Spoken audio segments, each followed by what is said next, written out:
Merci beaucoup.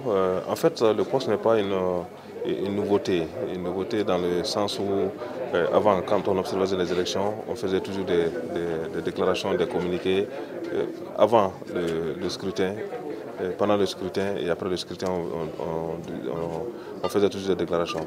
Mais la nouveauté du poste, c'est qu'aujourd'hui, on est dans un monde globalisé. Un monde globalisé où les nouvelles technologies de l'information et de la communication ont pris le dessus. Donc, et aussi les missions de l'observateur ont changé. Parce qu'avant, si l'observateur devrait observer les élections et 3 jours, 4 jours après ou une semaine après faire des déclarations, on a dit aujourd'hui il est possible pour nous d'observer et en même temps de corriger le processus d'organisation des élections afin que les électeurs, les citoyens et les citoyens pour lesquels on organise les élections puissent voter librement et exprimer leurs choix dans les conditions adéquates. C'est pourquoi on a pris cette initiative cette année de déployer 2100 observateurs sur le terrain qui vont observer le processus et qui seront encadrés par 60 superviseurs sur l'ensemble du territoire, y compris dans la région du Nord et puis à Kidal où on est présent avec 20 observateurs et un superviseur.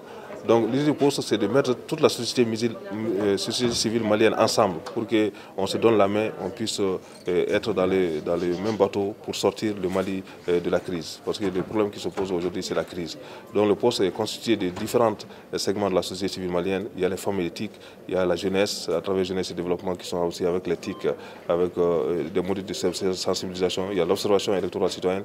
Mais si vous voyez un peu la configuration du poste, il y a 3 chambres. Il y a la chambre technique qui est chargée de recueillir les données envoyées par SMS et par voix par les 2100 observateurs et aussi les 60 superviseurs qu'on va déployer demain.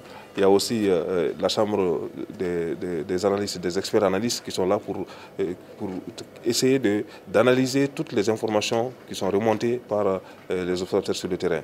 Et quand les analystes finiront de travailler sur les observations, il y a des analystes en juridique, des analystes électorales, des analystes en genre et handicap pour voir est-ce que les citoyens ont la possibilité de voter, est-ce que les citoyens sont libres de voter, est-ce qu'il n'y a pas d'entrave, est-ce qu'il y a des problèmes par rapport à l'organisation du scrutin. Donc ils remontent toutes ces informations au niveau de la chambre politique qui est constituée des personnalités, de grandes personnalités de la société civile malienne, des personnalités neutres, des personnalités apolitiques qui sont là pour le Mali et qui vont pouvoir agir sur le processus. La garantie de transparence, c'est que les 2100 observateurs sont fixés 48 heures avant les élections. Ça veut dire que depuis le vendredi, chaque observateur sait le bureau de vote dans lequel il sera le jour des élections.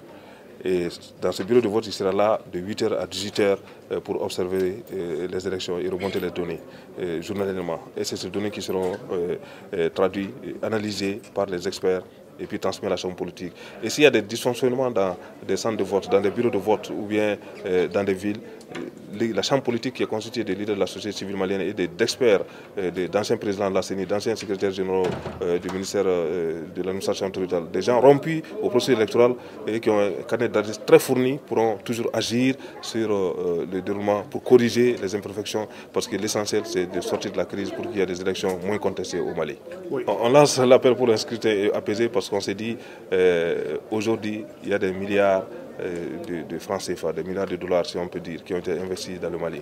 De la crise du 22 mars 2012 à aujourd'hui, il y a des morts, des militaires qui sont morts au nord pour la reconquête des régions du nord de Petit. Et la transition qui a duré 1 an et qui a été prolongée de 3 mois, on ne souhaite pas que cette transition soit reprolongée encore. Pour la crédibilité des acteurs même, des acteurs de la société civile malienne, de l'État malien, pour la crédibilité du Malien tout court. Aujourd'hui, tout le monde entier est venu pour nous aider à sortir de la crise.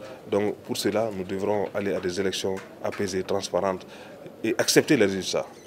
Et ne pas promouvoir la violence. On doit bannir la violence et voter massivement.